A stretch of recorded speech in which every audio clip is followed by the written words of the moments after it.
All right. Good evening. Can everybody hear us? I could barely see here. If you can hear us, welcome to our first webinar of 2021. My name is Chris Ramsroop. I'm an organizer with Justice or Justicia for Migrant Workers. What's going on? I hope you all are keeping yourselves warm during this really cold period. And tonight's session that we're going to begin with is around EI, employment insurance issues, and migrant farm workers. Today, we're going to have a special guest, the staff lawyer from the Rexdale Community Legal Clinic. Her name is Francesca Ross, and she's an amazing speaker and amazing advocate for migrant workers. This is currently being broadcast on Twitter, on Facebook page, Facebook group, and our Instagram pages. So welcome to everybody.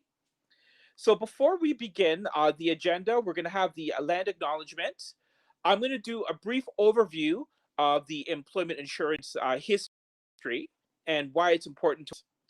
And then I'm going to turn it over to Francesca, who's going to do a presentation around EI, what our rights are as workers. And then we're going to do a Q&A. All right, does that sound good? All right.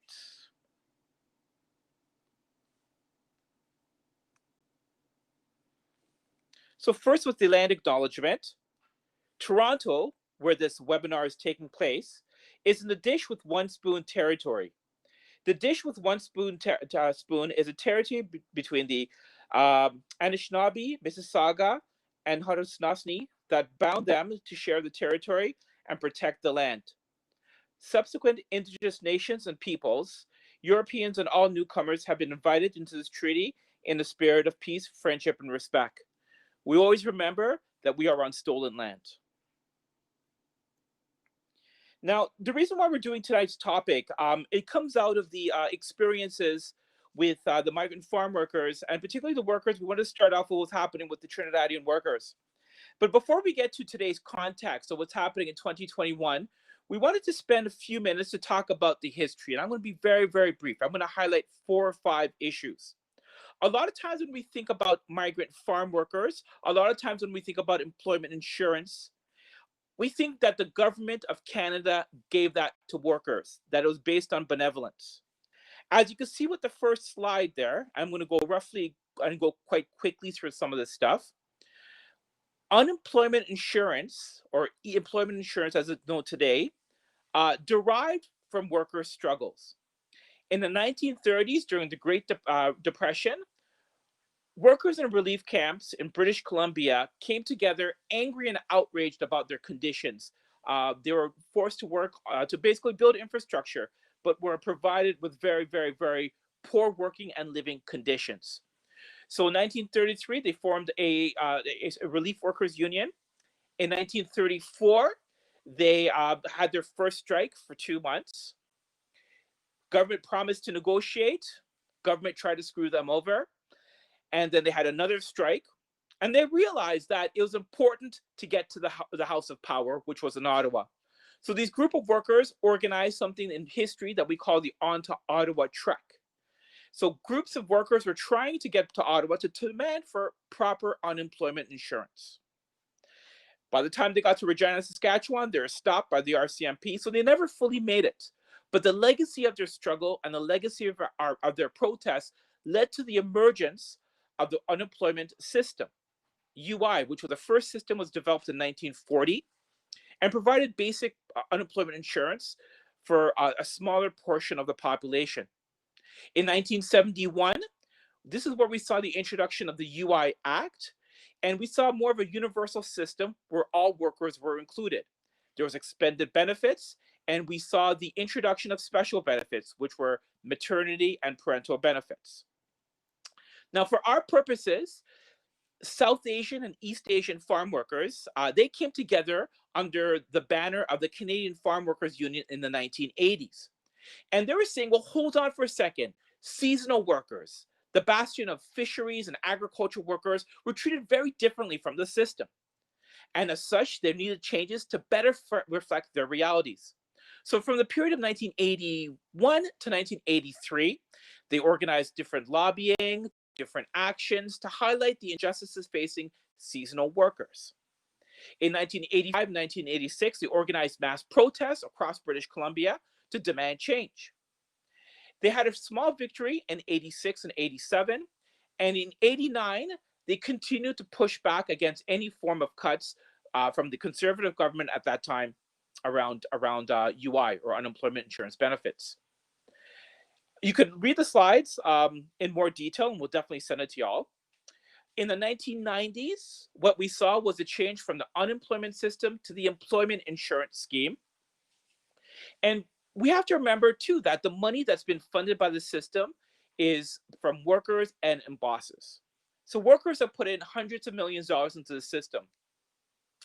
And people were quite angry in the 1990s because what the federal government decided to do was to take $50 billion in surplus, so $50 of our money, and to pay it in debt, or to pay it to the general coffers of the government. That was never supposed to be the project of what the EI benefit was. It's supposed to help all workers at their time of benefits or time of injustice. Now, the 2000s were a critical time for migrant farm workers. In 2002, 2003, we saw the first claim for parental benefits or special benefits for a Mexican migrant worker. It was undertaken by Consuelo Rubio, who is a member of Justice for Migrant Workers. And subsequent years, we saw many more Caribbean workers from Trinidad, Jamaica particularly, filing for benefits. As a result of these first few claims, millions and millions of dollars were brought back to take care of the families of the Caribbean and Mexico of workers. And this was a direct result of struggle.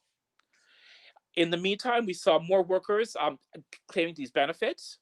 And unfortunately, in 2012, the federal government decided to rescind or to deny many workers these type of benefits. They basically tied residency to access to benefits. So they closed the ability of many workers to have access, which is something we continue to fight for.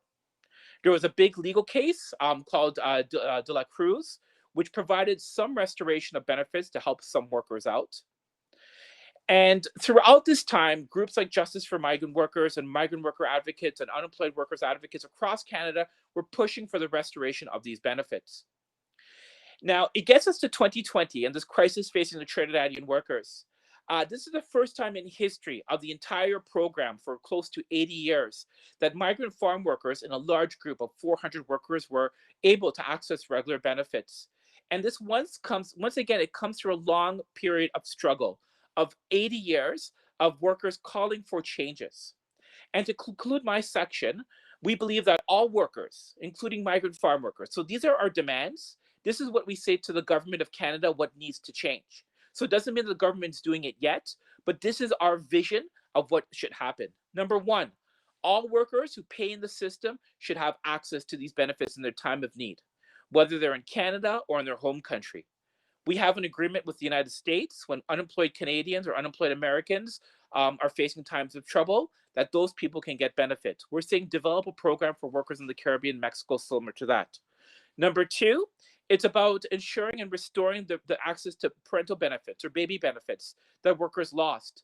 This was a life-saving benefit that saved many children's lives. And this, once again, came through struggle. And the last thing, of course, is what is the problem with the structure of the program? It denies humanity to workers. So what we are saying is that all workers who come as temporary foreign workers should be provided with permanent status upon arrival. So I'm going to conclude my part. I'm going to turn it over now to Francesca Olori-Ross, who's a staff lawyer at the Rexdale Community Legal Clinic. And she's going to speak truth to power about what our rights are as workers and what y'all rights as migrant workers are under our system. All right. You'll see me a little bit later. Peace out. Thanks so much, Chris. Okay, so I wanted to explain generally what is EI. A lot of migrant workers we know are stuck here and have questions about EI and what benefits they can access right now. So what is EI? EI is temporary money for unemployed workers. So it applies if you're looking for work, if you are sick and you can't work, if you are pregnant and caring for a newborn or newly adopted child. Those are the parental benefits that Chris talked about. or caring for a family member who's seriously ill. So often these benefits are really limited for migrant workers, but there is some extra room right now for migrant workers to access them because some are stuck in Canada. So we're going to focus on that, which is the regular benefits. So as Chris talked about, EI is paid for by you and I, by workers, and also by employers. So this is a pay stub. You can see on the left, there's how much money I was paid, and then on the right, there's money that's taken off of my paycheck. And it's about 2% that gets taken off my paycheck and put into EI. And employers pay another about 2%.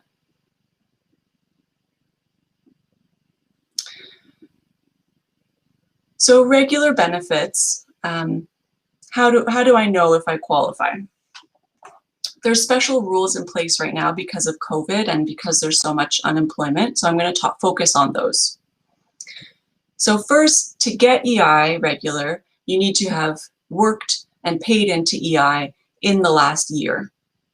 Sometimes it could be longer, but that's the general time frame. You need to have worked at least 120 hours. Normally it's more, but because of COVID, it's only 120. And you generally can't have quit your job. Now, in some cases, if you had what's called just cause, if you had a good reason in the EI government's eyes, then you could. So if, for example, working conditions on the farm were really unsafe and you complained and the boss still didn't do anything to make it better, that could be just cause for quitting and you could still get EI in that case. And finally, the final criteria I want to mention is that you need to have a valid work permit. Now, for migrant workers, I know for migrant workers from Trinidad right now, even if yours has expired, if you can show that you've applied for a new permit, and especially it's helpful to have applied before it expired, but it doesn't necessarily mean you won't get it if you apply after. Then you could be eligible for EI regular. So another question we're hearing is, what if I go home? What if I am able to go home and I've started getting EI? Can I still get it when I'm back home? Generally, no. You need to be in Canada to get EI regular benefits.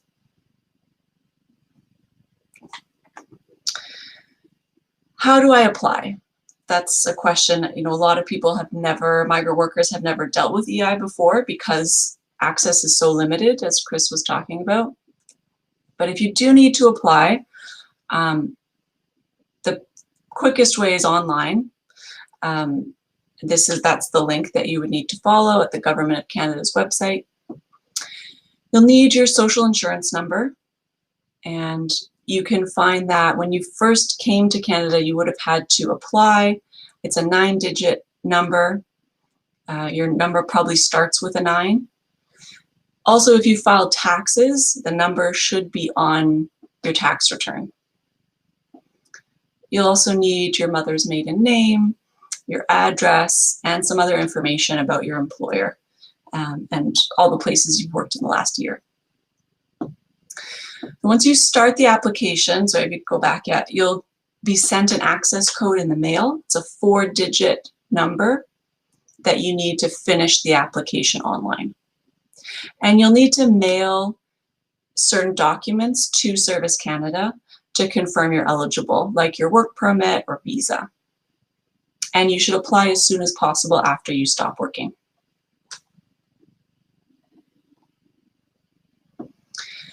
How much will I get? A lot of people want to know that. So because of COVID, you'll get at least 6 months of benefits right now. And each week, you'll get between $500 and $595, depending on how much you were earning when you were working. Now, this is before taxes, but the government will withhold taxes before they give you the money. so you won't have to pay extra when it comes to tax time, but it is counted as income in your total income when you're filing taxes. So it might, increase the amount of total tax that you're paying in April. What should I do while I'm on EI? So you're going to have to be reporting every 2 weeks. This is either by phone or online, or it is possible to do a mailed-in report, just confirming that you're still eligible for EI. So you have to confirm, were you ready, willing, and capable of working each day? And that's because this benefit is designed for people who are looking for work. Now, obviously, migrant workers often practically are not going to be able to find work right now, but you still need to be, in theory, ready, willing, and capable of working. And you need to tell them that when you report in order to get EI. If you leave Canada, you need to tell them that. And if you do any work, you also need to report that. Now, what if you get denied employment insurance? You might get a phone call and the agent tells you they're not going to pay you, or you get a letter and it says you're not going to get EI. So there's 2 appeal levels. One is requesting a reconsideration from Service Canada. You have to do that within 30 days. And then if you still don't agree with the decision, you can appeal to the Social Security Tribunal. And Justicia, you should contact them if it happens, and they may be able to help you or let you know how you can appeal, or they can connect you with a community legal clinic, which is where I work, and we help people doing these types of appeals.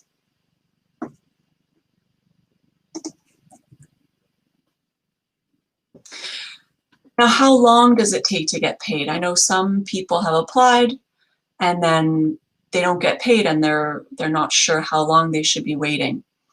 It should be about 2 to 4 weeks in general, but it can be much longer, especially if the employer is saying that you quit your job, or you haven't sent in the documents, or sometimes it's just because Service Canada is not used to dealing with migrant workers and they don't know who's eligible and who's not, so it can take a really long time, unfortunately. Tips to try to speed up the process: be sure to give them your banking information so they can just deposit the money right into your bank account rather than having to mail you a check. Also, send in all of your documents. Some people don't realize that they need to do that, but you have to send in your work permits or visa to confirm your immigration status in Canada. And then I would suggest calling Service Canada every couple weeks, especially if it has been more than 4 weeks, to ask about the status of your claim, and write down the date that you call and the name of the agent that you talk to, and ask when you can follow up again. Sometimes they need prodding to act quickly. So that's all. Yeah, that's all that I wanted to talk about. Chris, is there anything you want to add to my presentation before we see if there's questions from the audience? Not at this point. Could you all still hear me? Yeah. All right. Yeah, not at this point. Okay. So I see, let's see if there's a question. Do you see that comment from Nellie, Chris? No. Okay. So commenting, I really wonder why it's so difficult for Canada to give migrant workers status. As a migrant, I'm currently working in a COVID-affected long-term care home, but yet we don't deserve PR. So before we respond to that, I think that's really, really important, and it's a critical point that you're bringing up. Is there anybody else who'd like to comment or to bring up some questions around EI?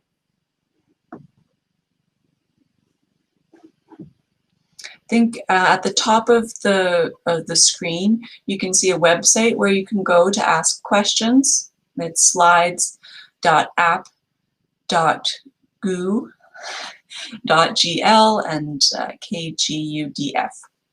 Yeah, I don't see any questions yet.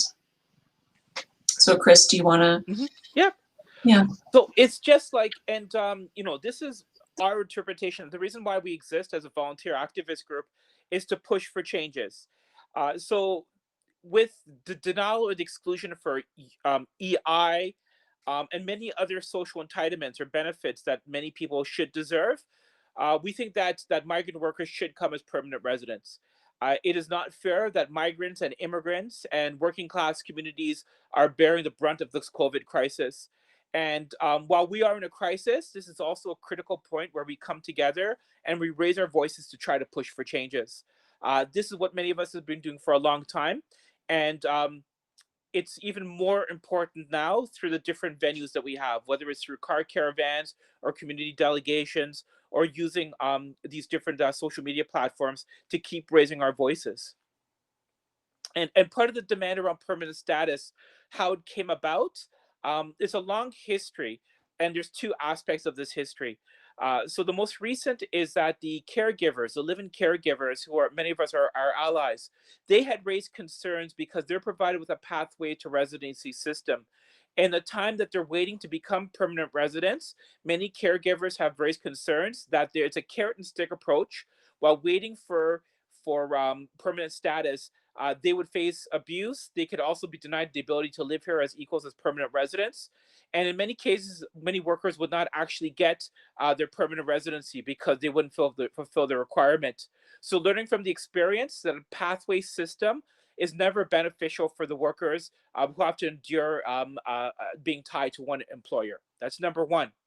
Number two, with all the agricultural workers, and I know all of you in Trinidad and Jamaica, some peeps in Guatemala and Mexico are listening in live.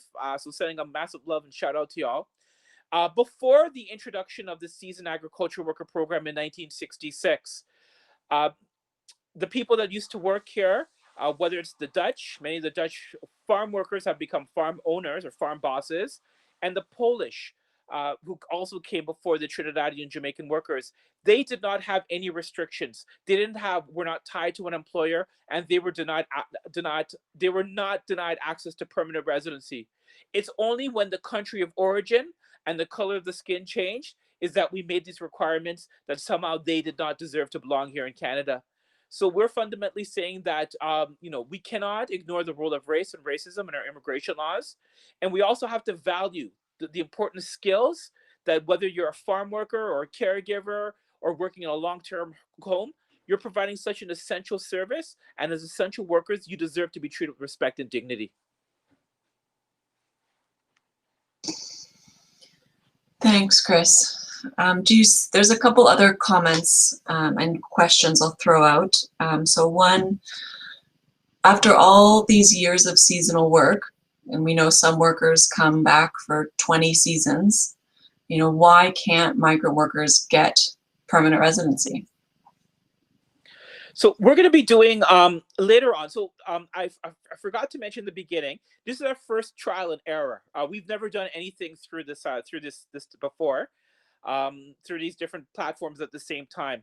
So we're planning to introduce, and depending on how many peeps we can actually get in who's to help with this, is a series of workshops over the next couple of weeks in both English and Spanish to address some of these issues. And so I would encourage you to keep joining these different sessions to talk more about this. And there's two reasons what they're going to keep telling you, the federal government, is that one, that farm workers are seasonal workers, and and for that reason they shouldn't be denied the ability to live here, which isn't true. And number two is that because of the type of work, there is nothing for workers to do in the wintertime. So they'll be forced to get on UI, and they won't be able to undertake other work. So that's what we've heard from the federal government people before, and we say both arguments are nonsense. We have to look at the value. So as we all know that the agricultural industry is a multi-billion-dollar export centered industry, that the industry is making billions and billions of dollars off the labor of workers from the Caribbean and from Mexico and Guatemala, Philippines, Honduras, Thailand, Indonesia, etc., etc. And we're saying we need to recognize and value those skills and the contributions y'all make. And that's why we believe that migrant farm workers should have the ability to live here as equal residents. Thanks, Chris. So one question that we see on the Slido, how long can I ask for EI for? So right now, because of COVID, people are eligible for EI regular benefits, a minimum of 6 months, 26 weeks. It could be longer, up to about 45 weeks, I think, depending on how many hours you worked before applying. So once you apply and you log on to your My Service Canada account, it should tell you how many weeks you have left on your claim.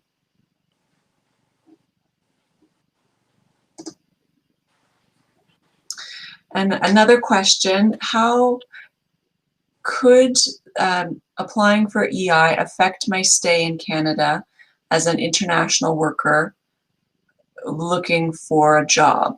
I think that's what the question's asking. Chris, do you want to comment on that? We don't, have a full answer. I guess this is mostly for the farm workers. And one of the things, so our session, we're going to ask you to stay tuned for our session around immigration, because migrant workers, it's very complex. There's different legislation and different laws. So there's one set of answers around UI or EI, and there may be another answer around immigration. So just I would ask you, we'll give you the part around the UI or EI. And with respect to the farm worker issue and the fact that farm workers, and particularly right now, whether you currently have a case, either human rights or employment standards case, and that you feel that you've been terminated wrongfully, or if you're a farm worker in Canada from Trinidad who's stranded and cannot return home, it's important, this is imperative as basically the only form of social safety net that you'll have access to apply for EI, right, and to get these benefits. What I always say, and I think other members of the group would say around this, is that for over 50 years, farm workers have been paying into the EI system. So hundreds and hundreds of $1 million have been put in. And in this time of crisis, people should use and have this access to the social safety net.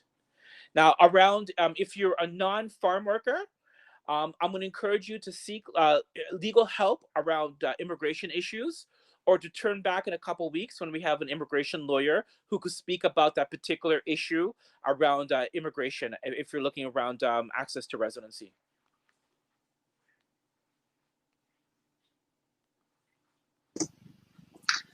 All right, are there any other questions about employment insurance? Not, I think we might wrap up.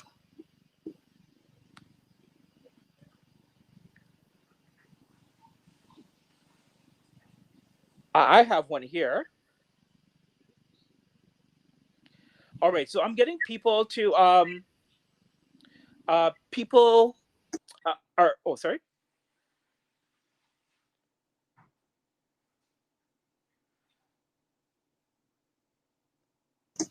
So if there are workers, once again, if you're in Trinidad, if you are, say, in Southwest Ontario or anywhere in Canada, and you have questions around EI, you can reach out to us at Justice for Migrant Workers, and we'll connect you with people like Francesca.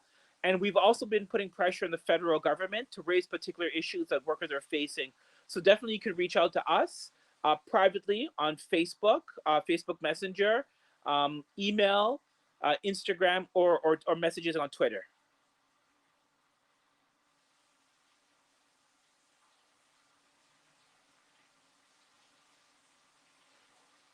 All right, I have a question, Francesca. Let's hear it. All right. All right. So say that you're a worker and your tobacco, for instance, was a tobacco big frost, and your crop got destroyed, and you applied for benefits in late October. All right, and that you didn't realize, or sorry, you weren't able to figure out that you're going to get benefits, and that you've since returned home. Can you get the period? Can you get any benefits from the period that you're unemployed in Canada until the time that you left Canada? Yes, you have to be in Canada for the periods that you're claiming for, and you should apply right away, ideally within 4 weeks of when you stop working. But if you apply later than that, it still is possible to get benefits. You might need to ask for what's called an ante-date, which is treating the application as if it was filed earlier. And then you should get retroactive benefits from when you stopped work until you left Canada.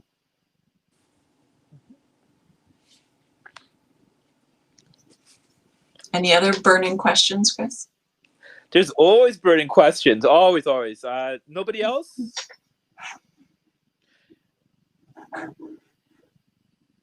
No.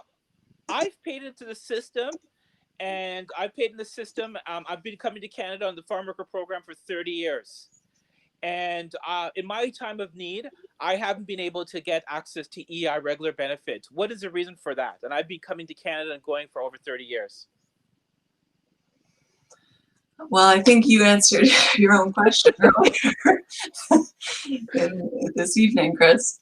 Yeah, it's not a fair system that is working right now. People are doing essential work for the Canadian economy, and they're not being given the dignity of being able to bring their families here and build a life here. They're just working and paying taxes, paying into EI, and going home. So that's why people like Chris are doing the important work of advocating for changes to our immigration and labor system. Cool. And the rest of Justicia peeps who are like been helped to put this on, and are watching on the different mediums and making fun of me on WhatsApp right now. Okay, I see another question. Oh, yes. Do you know how many workers died in 2020 due to COVID-related issues? In Mexico, for example, some news have reported 7 or 6 workers or just 3. Do you have an official number? It's awful how nothing is being reported. That is a fantastic and amazing question. So there's a bunch of things that are going on.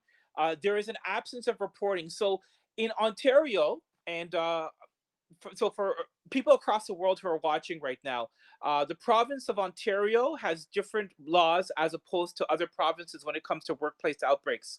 So in Ontario, you can make public when a school or a long-term care facility becomes when there's an outbreak. At a farm, it's not required.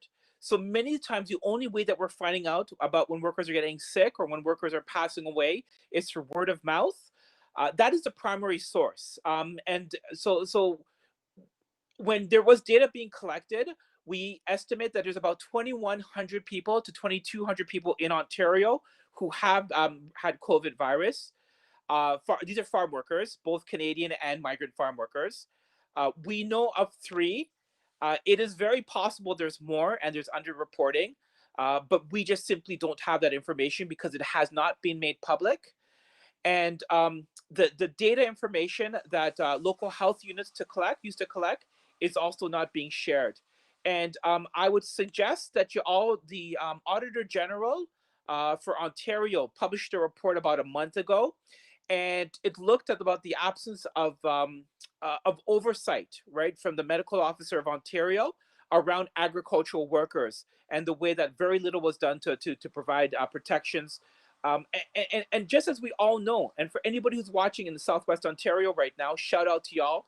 We know that there are massive outbreaks still happening across the Southwest, and it's being all kept hush hush, and it's not being done.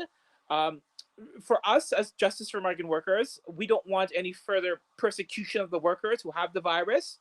But I could honestly say that it's not being done in the best interest of the workers. It's being done to protect the profits of the bosses, and that's why so many places in Leamington or Windsor, Essex, aren't being publicly shamed for the virus that's basically going skyrocketing there.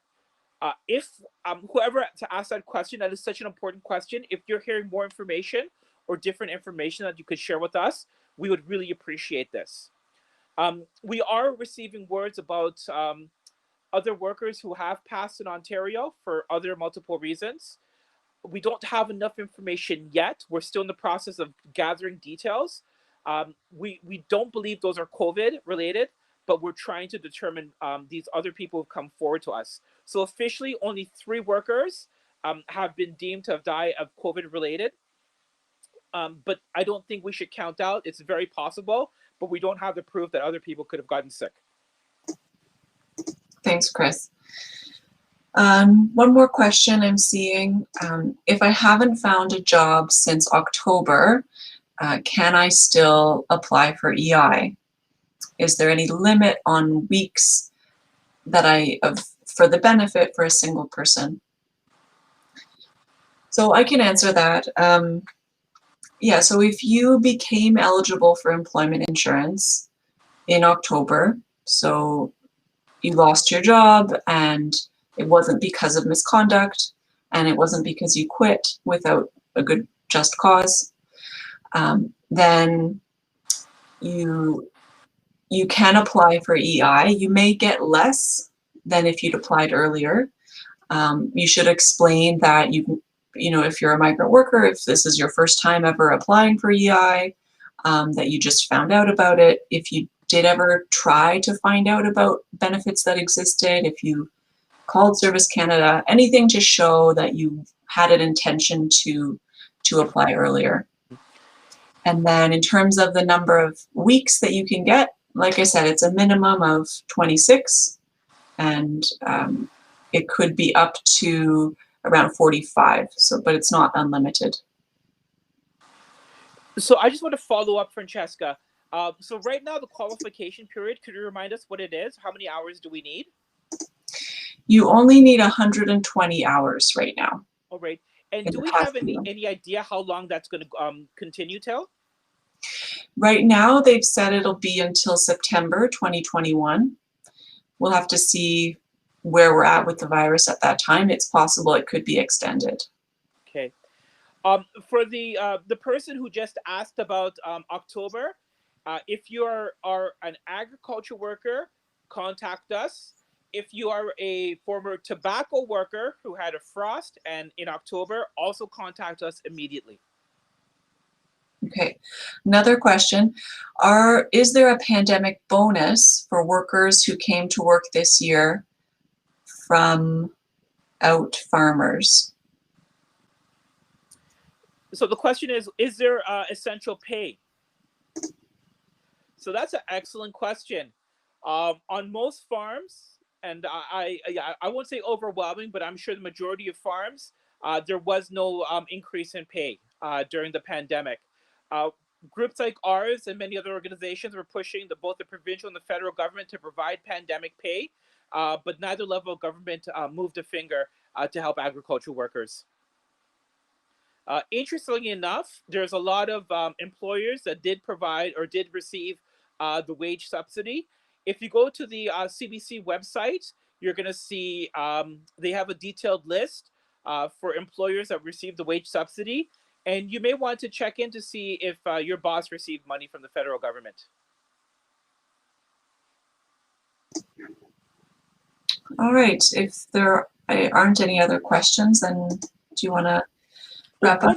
One more. Yeah. Around EI sickness benefits. Can you talk a bit about that?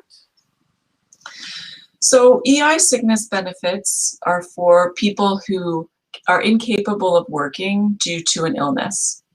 And that's a maximum of 15 weeks. Generally, you do need to be in Canada to access those benefits. There's some exceptions if you need to leave for medical treatment that's not available in Canada, for example, But generally you need to be in Canada. Thank you.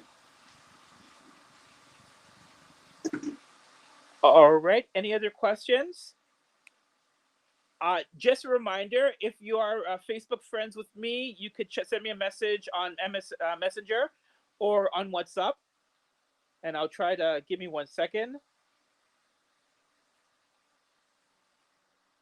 Sorry, hold on.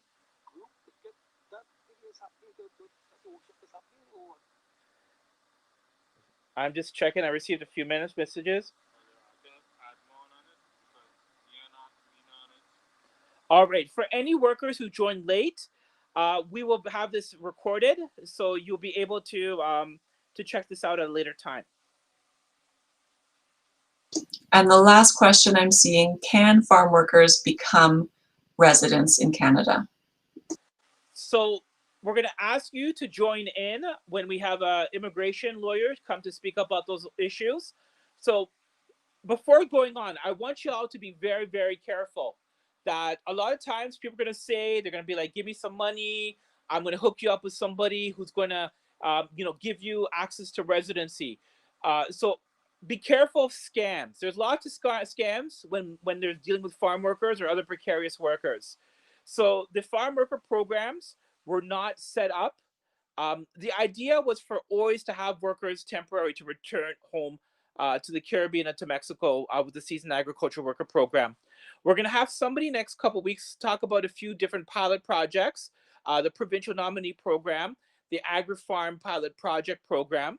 But even though these small little cracks have developed in the system, I want us to remember that they developed the farm worker programs so that people don't come to live as permanent residents.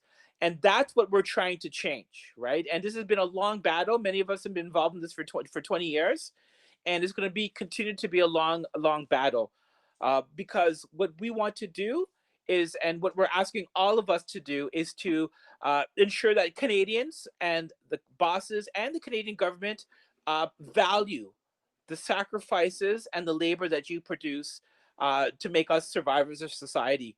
So using that type of argument, we've been trying to push them to change their laws. And it's been very, very, very resistant. It's not that the federal government, even though they may have nice rhetoric, they've been very resistant about trying to make these changes.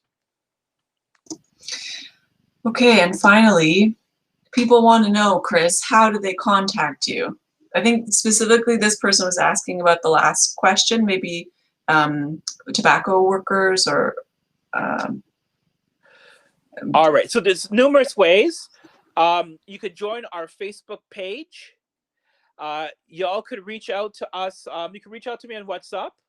It's area code 647-834-4932. Send me a message on WhatsApp. Also available on on Messenger, Facebook Messenger. But you could also message us on our Justicia Facebook page, Justicia Facebook group. You can message us on Twitter at JFromW, on our Instagram account at Harvesting Freedom, and also through our website. Great.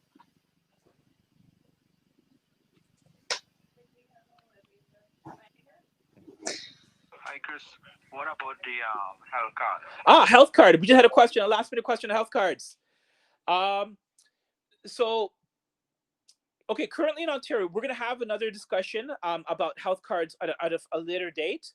If you received a a new work permit extension, I would encourage anybody here to please contact Service Canada and Service Ontario about your health cards and what type of health cards you have until you can get the health cards again. So anybody in Ontario, we got OHIP cards, the Ontario Health Insurance cards. It's the nice little green cards with their beautiful pictures on it. So that's what you get when you have the regular permit. For the time being, if you've got a work permit extension, and this is particularly for the Trinidadian workers who are stuck in Canada, please contact Service Canada and Service Ontario immediately to see how your health coverage is going to look like. What people don't know, as a result of the COVID crisis, in the hospitals across Ontario, non-insured people, and these are people who do not have access to health care, who don't have health cards, they're called non-insured, have access to both COVID and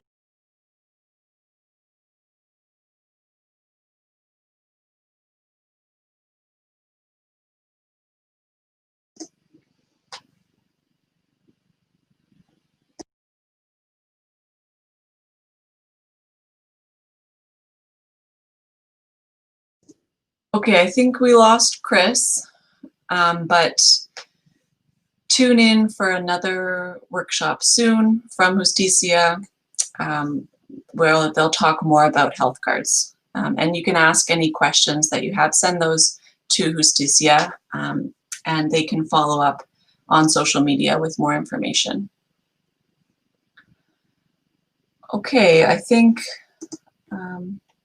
yeah, I don't think Chris is coming back, unfortunately, but thank you everyone for tuning in. I hope everyone's staying warm and safe. Thank you for watching, and good night.